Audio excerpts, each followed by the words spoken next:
क्या आपने कभी सोचा है, जब किसी इंसान की देह को अग्नि के हवाले किया जाता है, जब लकड़ियों के ढेर पर उसका शव रखा जाता है और पहला चिराग उस पर रखा जाता है, तब असल में क्या होता है?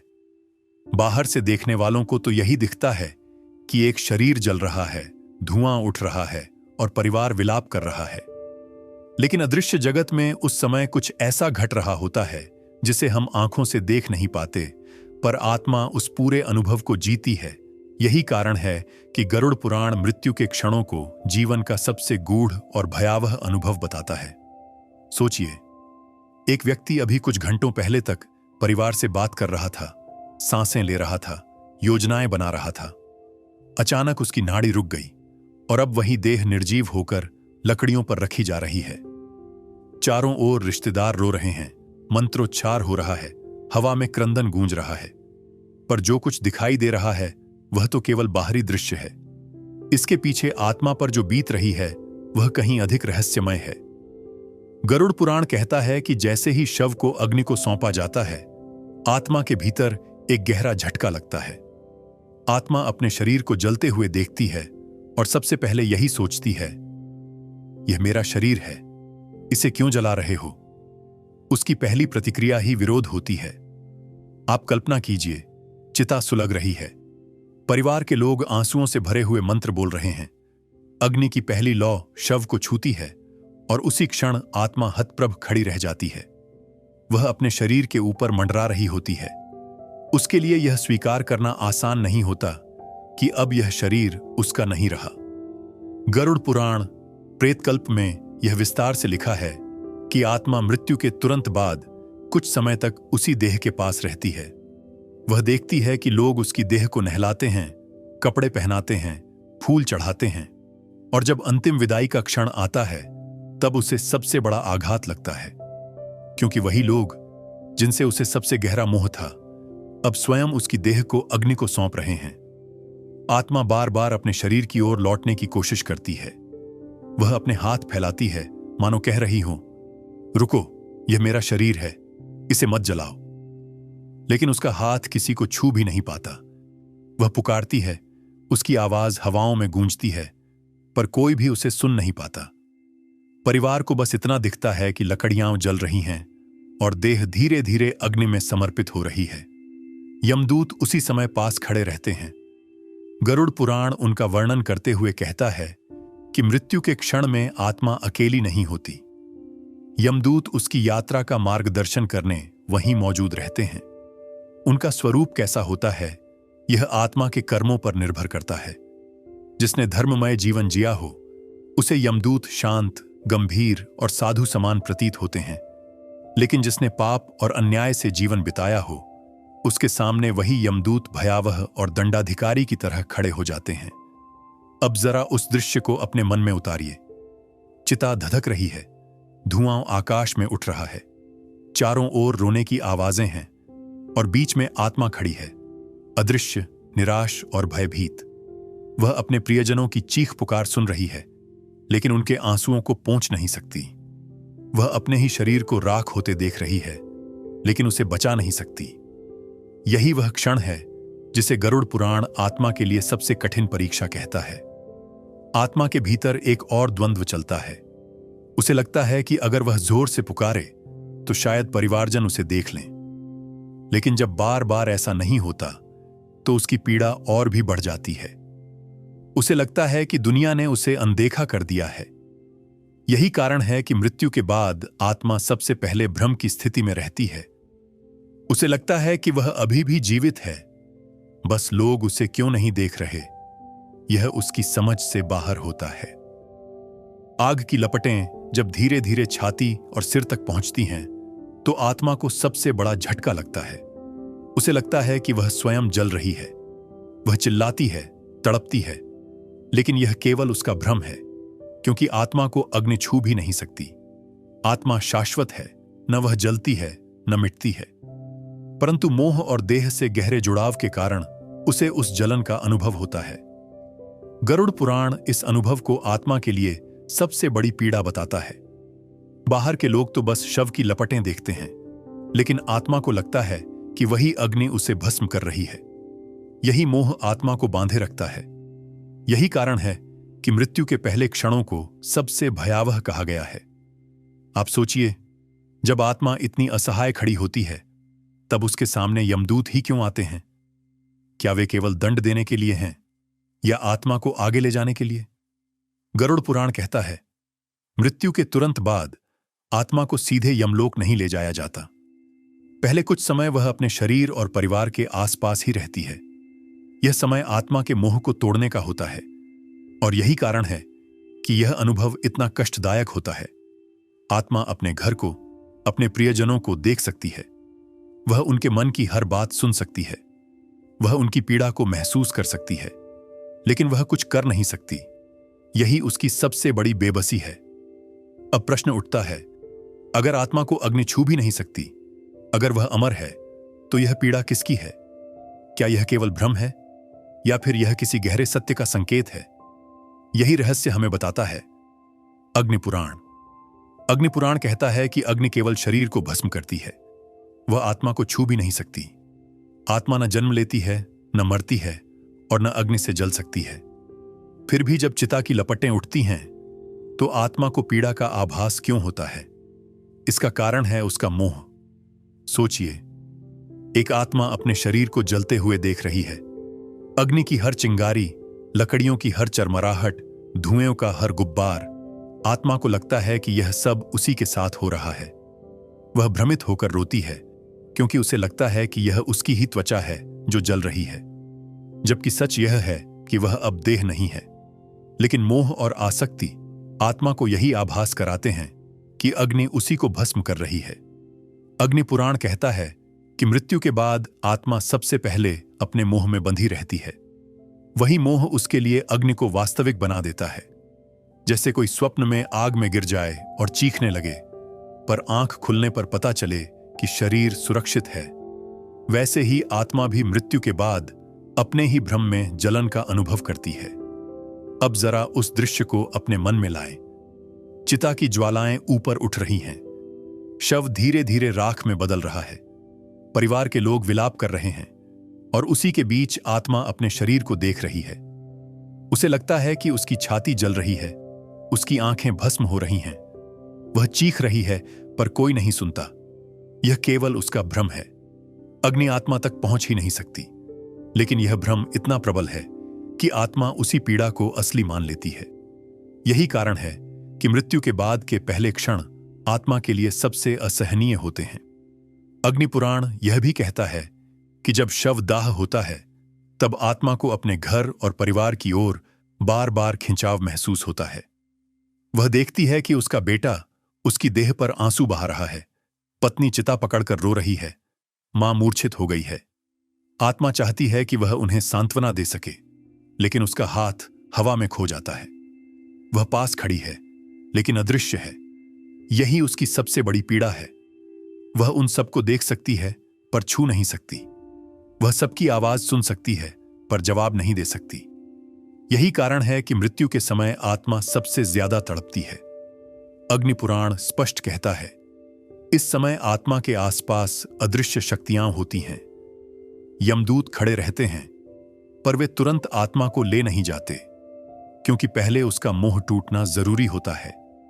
अगर आत्मा मोह में ही बंधी रह जाए, तो वह अगले लोक की ओर यात्रा नहीं कर पाएगी। इसीलिए हमारे शास्त्रों में मृत्यु संस्कार के समय मंत्रोच्चारण पर इतना जोर दिया गया है। जब परिजन राम नाम सत्य है बोलते हैं या ओम नमः शिवाय जपते हैं, तो यह ध्वनि केवल जीवितों को नहीं सुनाई देती, आत्मा भी उसे सुनती है। यह ध्वनि आत्मा के मोह को तोड़ने में मदद करती है। सोचिए, आत्मा वहीं खड़ी है, अपने प्रियजनों को रोते देख रही है। वह चाहती है कि कोई उसकी पुकार सुन ले, पर उसी क्षण चारों ओर से ओम नमः शिवाय गूंज उठता है। आत्मा इस ध्वनि को सुनकर कांपती है, फिर धीरे धीरे उसके भीतर का बोझ हल्का होने लगता है। उसे एहसास होता है कि शायद यही समय है मोह छोड़ने का। अग्निपुराण इसीलिए कहता है कि शव दाह का क्षण केवल परिवार के लिए नहीं, बल्कि आत्मा के लिए भी सबसे निर्णायक होता है। परिवार के आंसू आत्मा को बांध सकते हैं, पर परिवार की प्रार्थना आत्मा को मुक्त कर सकती है। अब सवाल उठता है, अगर आत्मा अग्नि से नहीं जलती, अगर वह शाश्वत है, तो फिर मृत्यु किसे कहते हैं? क्या मृत्यु सच में अंत है या केवल परिवर्तन? और अगर यह परिवर्तन है, तो आत्मा किस ओर बढ़ती है? यही रहस्य हमें विष्णु पुराण बताता है। विष्णु पुराण कहता है, आत्मा कभी नष्ट नहीं होती। वह न जन्म लेती है, न मृत्यु को प्राप्त होती है। वह केवल शरीर को बदलती है, जैसे कोई मनुष्य पुराने वस्त्र छोड़कर नए वस्त्र पहन लेता है। मृत्यु केवल शरीर का अंत है, आत्मा का नहीं। सोचिए, चिता धधक रही है, शव धीरे धीरे राख में बदल रहा है, पर उसी समय आत्मा को एक और दृश्य दिखाई देता है। उसके सामने कई मार्ग खुल रहे हैं, कुछ उजाले से भरे, कुछ अंधकार से घिरे हुए। विष्णु पुराण में लिखा है कि आत्मा अपने कर्मों के अनुसार इन मार्गों की ओर खींचती है। जिसने धर्म, दया और सत्य का पालन किया हो, उसे प्रकाश की ओर खिंचाव होता है, और जिसने पाप, छल, हिंसा या अधर्म का जीवन जिया हो, उसकी आत्मा अंधकार की ओर जाने लगती है। यह दृश्य आत्मा के लिए सबसे निर्णायक होता है, क्योंकि अब उसके सामने उसका पूरा जीवन चलचित्र की तरह घूमने लगता है। हर छोटा बड़ा कर्म, हर शब्द, हर विचार, सब कुछ उसके सामने प्रकट होता है। जिसे उसने भूल गया था, जिसे वह मामूली समझता था, अब वही सबसे बड़ा सत्य बनकर खड़ा होता है। आत्मा देखती है कि उसने किसे दुख दिया, किसे प्रेम दिया, कहां झूठ बोला, कहां सच्चाई निभाई। हर कर्म का असर उसी क्षण जीवित हो उठता है। वह समझ जाती है कि अब यही कर्म उसके अगले मार्ग का फैसला करेंगे। जरा उस आत्मा की स्थिति की कल्पना कीजिए। एक ओर परिवार की चीखें उसे पीछे खींच रही हैं, वह उन्हें छोड़ना नहीं चाहती, लेकिन दूसरी ओर उसके सामने अदृश्य शक्ति उसे आगे बढ़ने को मजबूर कर रही है। वह शक्ति कोई और नहीं, बल्कि उसके अपने कर्म हैं। वह चाहती है कि अपने बच्चों के पास चली जाए, उनकी पीड़ा कम करे, लेकिन अचानक उसे महसूस होता है कि कोई प्रकाश उसे ऊपर की ओर बुला रहा है। यह प्रकाश उसे कहता है, तेरा यहां काम पूरा हुआ, अब तुझे आगे बढ़ना होगा।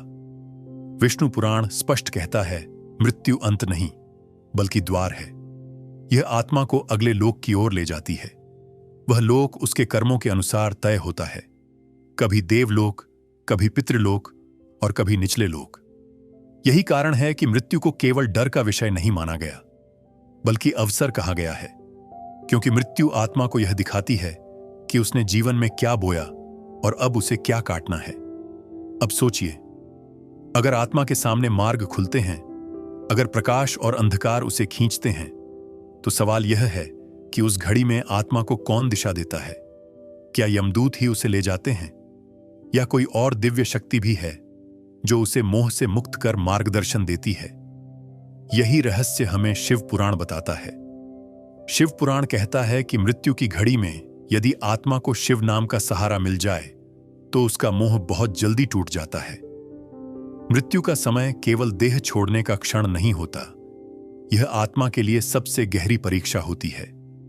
उस समय यदि वातावरण में ओम नमः शिवाय गूंज रहा हो, या परिजन श्रद्धा से राम नाम सत्य है का उच्चारण कर रहे हों, तो आत्मा के भीतर एक अनोखा कंपन होता है। उसका भय हल्का होने लगता है और उसकी बेचैनी धीरे धीरे कम होने लगती है।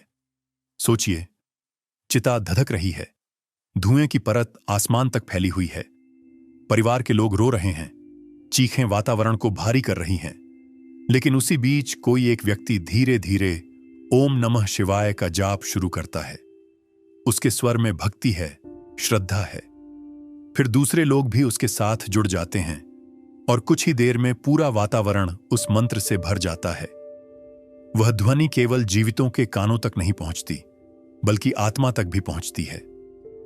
आत्मा जो अभी तक चीख रही थी, डर रही थी, भ्रम में डूबी हुई थी, अचानक उस ध्वनि को सुनकर ठिठक जाती है। उसके भीतर एक हलचल होती है। वह महसूस करती है कि यह ध्वनि केवल आवाज नहीं, बल्कि एक शक्ति है। यह शक्ति उसके बंधनों को ढीला कर रही है। वह अदृश्य बेड़ियाओं जिनमें वह फंसी हुई थी, अब टूटने लगी हैं। शिव पुराण में कहा गया है कि मृत्यु की घड़ी में शिव स्वयं ही मृत्यु नियंता और मुक्तिदाता बन जाते हैं। उनके नाम का स्मरण ही आत्मा के लिए दीपक का काम करता है। जब आत्मा सबसे घने अंधकार में होती है, तब शिव नाम ही उसके लिए प्रकाश का मार्ग बनता है। अब आप सोचिए, आत्मा अपने शरीर को जलते देख रही है। वह चाहती है कि लौट जाए, अपने परिवार को गले लगा ले। लेकिन जब ओम नमः शिवाय की ध्वनि उसके चारों ओर फैलती है तो उसके भीतर एक शांति उतरने लगती है। उसे लगता है कि यह संसार अब उसका नहीं रहा। उसका मोह ढीला पड़ रहा है, उसकी बेचैनी कम हो रही है और अचानक उसे महसूस होता है कि कहीं दूर एक शक्ति है जो उसे अपने पास बुला रही है। शिव पुराण कहता है कि यदि मृत्यु के समय आत्मा को शिव नाम सुनने को मिल जाए तो यमदूत भी उसे उतनी कठोरता से नहीं बांध पाते। वे केवल दर्शक बन जाते हैं, क्योंकि उस क्षण आत्मा शिव की शरण में होती है। यही कारण है कि हमारे संस्कारों में मृत्यु के समय मंत्रोच्चारण का इतना महत्व है। यह परंपरा केवल जीवितों के सांत्वना के लिए नहीं बनी, बल्कि आत्मा की मुक्ति के लिए बनी है। क्योंकि मृत्यु के क्षण आत्मा को जितना मोह बांधता है, उतनी ही शक्ति उसे मंत्र का जप मुक्त करता है। अब आप सोचिए, अगर आत्मा मंत्रों के सहारे भय से मुक्त हो सकती है, अगर वह अपने भीतर शांति महसूस कर सकती है, तो क्या आत्मा सचमुच मरती है? क्या मृत्यु उसके अस्तित्व का अंत है, या यह केवल देह का अंत है, जबकि आत्मा शाश्वत बनी रहती है? इस प्रश्न का अंतिम और शाश्वत उत्तर हमें मिलता है श्रीमद् भगवद गीता में। कुरुक्षेत्र की युद्ध भूमि पर, जहां हर ओर मृत्यु का भय था, जहां रथों की गर्जना, शंखों की ध्वनि और धनुषों की टंकार गूंज रही थी, वहां अर्जुन खड़ा था। उसके हाथ कांप रहे थे, आंखें आंसुओं से भरी हुई थीं। सामने अपने ही गुरु, अपने ही भाई बंधु, अपने ही प्रियजन खड़े थे। अर्जुन ने धनुष नीचे रख दिया और कह दिया, मधुसूदन, मैं यह युद्ध नहीं कर सकता। इन्हें मारना पाप होगा। मैं अपने ही परिवार का संहारक कैसे बनूं? तब श्री कृष्ण मुस्कुराए। उनका स्वर गूंजा, हे पार्थ, जिसे तू मारने की सोच रहा है, वह आत्मा कभी मरती ही नहीं। आत्मा न जन्म लेती है, न मरती है। मृत्यु केवल शरीर का होता है, आत्मा शाश्वत है। श्रीमद् भगवद गीता के अध्याय 2 श्लोक 20 में श्री कृष्ण कहते हैं, न जायते म्रियते व कदाचित नायम भूत्वा भविता व न भूयः अजो नित्यः शाश्वतोयम पुराणो न हन्यते हन्यमाने शरीरे। अर्थ यह है, आत्मा न कभी जन्म लेती है, न कभी मरती है। वह अजन्मा है, शाश्वत है, सनातन है। जब शरीर नष्ट होता है, तब भी आत्मा का वध नहीं होता। सोचिए, शव जल रहा है, लकड़ियां राख हो रही हैं, धुआं धीरे धीरे आसमान में उड़ रहा है। परिवार सोचता है कि उनका प्रिय चला गया, लेकिन उसी क्षण आत्मा महसूस करती है कि उसका अस्तित्व अब भी जीवित है। वह नष्ट नहीं हुई, वह बस एक आवरण छोड़ आई है। गीता यह भी कहती है, मृत्यु वस्त्र बदलने जैसा है। जैसे कोई मनुष्य पुराने वस्त्र उतार कर नए वस्त्र पहन लेता है, वैसे ही आत्मा पुराने शरीर को त्याग कर नया शरीर धारण करती है। मृत्यु वस्त्र बदलने जैसा एक साधारण परिवर्तन है। वासांसि जीर्णानि यथा विहाय नवाणि गृह्णाति नरो प्राणि तथा शरीराणि विहाय जीर्णा न्यान्यन्याणि संयाति नवाणि देहि। अब जरा इस श्लोक को चिता के दृश्य से जोड़कर देखिए। आग शव को भस्म कर रही है, पर उसी क्षण आत्मा यह जान रही है कि वह स्वयं अमर है। उसके लिए यह शरीर केवल एक वस्त्र था, जिसे अब उतार दिया गया है। वह नए वस्त्र की ओर, नए शरीर की ओर बढ़ रही है। यही कारण है कि गीता मृत्यु को अंत नहीं, बल्कि यात्रा की निरंतरता मानती है। गीता यह सिखाती है कि मृत्यु से डरना व्यर्थ है, क्योंकि आत्मा अमर है। जो मरता है वह केवल शरीर है। अब सोचिए, अगर आत्मा अमर है, अगर मृत्यु केवल परिवर्तन है, तो क्या मृत्यु का डर बिल्कुल व्यर्थ है? क्या यह केवल हमारा भ्रम है? नहीं, मृत्यु का रहस्य इतना सरल भी नहीं, क्योंकि गीता कहती है, आत्मा अमर तो है, लेकिन उसके कर्म ही तय करते हैं कि आगे उसका मार्ग कैसा होगा। कौन सा नया वस्त्र उसे मिलेगा, कौन सा नया जन्म उसे मिलेगा, यह सब उसके कर्मों का परिणाम होता है। यही कारण है कि गीता केवल आत्मा की अमरता नहीं बताती, बल्कि कर्म के महत्व को भी उजागर करती है। श्री कृष्ण अर्जुन से कहते हैं, हे अर्जुन, तू केवल कर्म कर, फल की चिंता मत कर, क्योंकि कर्म ही आत्मा का भविष्य गढ़ते हैं। तो अब जरा कल्पना कीजिए, शव की आग बुझ रही है, परिवार घर लौट चुका है, पर आत्मा अब भी अपने अगले मार्ग की ओर बढ़ रही है। वह जानती है कि उसका अस्तित्व शाश्वत है, लेकिन उसके सामने यह प्रश्न खड़ा है, आगे कौन सा मार्ग खुलेगा? क्या वह देवलोक जाएगी? क्या उसे पितृलोक मिलेगा? या उसे पुनर्जन्म के लिए धरती पर लौटना होगा? यही वह क्षण है जहां आत्मा के सामने सबसे बड़ा रहस्य खड़ा होता है, क्योंकि मृत्यु केवल वस्त्र बदलना है, लेकिन वह वस्त्र कैसा होगा यह तय करते हैं कर्म। तो अब सवाल यह है, जब आत्मा यह सब समझ लेती है, जब वह जान जाती है कि मृत्यु केवल शरीर का अंत है, तब उसकी अंतिम यात्रा का निष्कर्ष क्या होता है? यही उत्तर हमें मिलता है जब हम गरुड़ पुराण, अग्नि पुराण, विष्णु पुराण, शिव पुराण और गीता को एक साथ जोड़कर देखते हैं। गरुड़ पुराण ने हमें मृत्यु के तुरंत बाद आत्मा की सबसे पहली तड़प दिखाई। वह अपने ही शरीर से मोह करती है, पुकारती है, वापस लौटना चाहती है, लेकिन कोई नहीं सुनता। अग्नि पुराण ने बताया कि यह पीड़ा असल में आत्मा की नहीं, बल्कि उसके मोह और भ्रम की है। अग्नि आत्मा को छू भी नहीं सकती, पर मोह उसे जलन का अनुभव कराता है। विष्णु पुराण ने यह स्पष्ट किया कि मृत्यु केवल एक आवरण का अंत है। आत्मा अमर है और उसके कर्म ही तय करते हैं कि अब वह किस दिशा में जाएगी। शिव पुराण ने आत्मा के लिए मंत्र और स्मरण का महत्व बताया कि मृत्यु के क्षण में अगर शिव नाम गूंज जाए तो आत्मा का भय मिटने लगता है और वह मुक्ति की ओर बढ़ती है। और गीता ने अंतिम सत्य प्रकट किया, आत्मा न जन्म लेती है न मरती है। मृत्यु केवल वस्त्र बदलने जैसा है, जबकि आत्मा शाश्वत और सनातन है। सोचिए, इन सब ग्रंथों की बातें मिलकर कैसी तस्वीर बनाती हैं। एक शव चिता पर रखा है, परिवार रो रहा है, लकड़ियां जल रही हैं, धुआं आसमान की ओर उठ रहा है, लेकिन इसी दृश्य के भीतर एक अदृश्य यात्रा चल रही है। आत्मा खड़ी है, अदृश्य, निराश और भयभीत। पहले वह अपने शरीर से चिपकती है, उसे लगता है कि अग्नि उसे जला रही है। फिर धीरे धीरे उसे एहसास होता है कि अग्नि उसे छू नहीं सकती। उसके सामने मार्ग खुलने लगते हैं, उजाले के और अंधकार के। वह अपने पूरे जीवन को चलचित्र की तरह देखती है। हर पाप, हर पुण्य, हर वचन उसके सामने खड़ा होता है, और उसी क्षण तय होता है कि आगे उसकी गति किस दिशा में होगी। अगर वातावरण में मंत्र गूंज रहे हों, अगर परिवार श्रद्धा से ओम नमः शिवाय या राम नाम सत्य है बोल रहा हो, तो आत्मा का भय कम होने लगता है। उसे लगता है कि वह अकेली नहीं है, कोई शक्ति है जो उसका हाथ थाम रही है। और जब आत्मा गीता का सत्य महसूस करती है, तब उसे समझ में आता है, मैं यह शरीर नहीं हूं, मैं शाश्वत हूं। मृत्यु मेरा अंत नहीं, बल्कि नई शुरुआत है। पांचों ग्रंथ मिलकर हमें यही सिखाते हैं, मृत्यु से डरना व्यर्थ है। डरना चाहिए तो केवल बुरे कर्मों से, क्योंकि मृत्यु स्वयं में अंत नहीं, बल्कि न्याय है। यह आत्मा को उसके कर्मों का दर्पण दिखाती है। यह तय करती है कि वह देवलोक जाएगी, पितृलोक में विश्राम करेगी या पुनर्जन्म में लौटेगी। और कभी कभी यदि आत्मा पूर्ण रूप से शुद्ध हो चुकी हो, तो वह इस चक्र से मुक्त होकर मोक्ष की ओर भी बढ़ सकती है। सोचिए, जब हम में से हर किसी को एक दिन इसी यात्रा से गुजरना ही है, तो क्या हमें मृत्यु से घबराना चाहिए या उसे समझना चाहिए? शास्त्र यही कहते हैं, मृत्यु कोई अंधेरा नहीं, बल्कि प्रकाश का द्वार है। लेकिन उस प्रकाश तक पहुंचने के लिए जीवन में मोह छोड़ना होगा, सत्य का पालन करना होगा और ईश्वर का स्मरण करना होगा।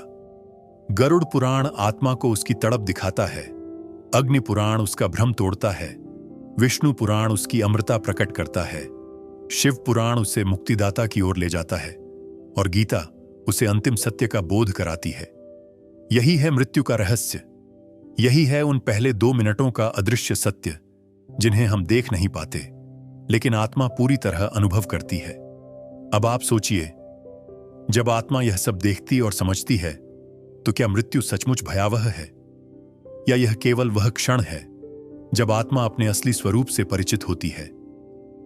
शास्त्र कहते हैं, मृत्यु अंत नहीं, बल्कि उस परम सत्य से मिलने का अवसर है जिसे हम जीवन भर ढूंढते रहते हैं। यही कारण है कि ऋषि मुनियों ने मृत्यु को डर नहीं, बल्कि एक उत्सव माना, क्योंकि मृत्यु में ही जीवन का रहस्य छुपा है। तो मित्रों, यदि यह रहस्य आपकी आत्मा तक पहुंचा है तो कमेंट में लिखिए ओम नमः शिवाय और जुड़े रहिए आत्म रहस्य के साथ, जहां हम मृत्यु और आत्मा से जुड़े उन रहस्यों को उजागर करते हैं जिन्हें सुनकर आपकी आत्मा कांप उठेगी और आपको जीवन का असली अर्थ समझ आएगा।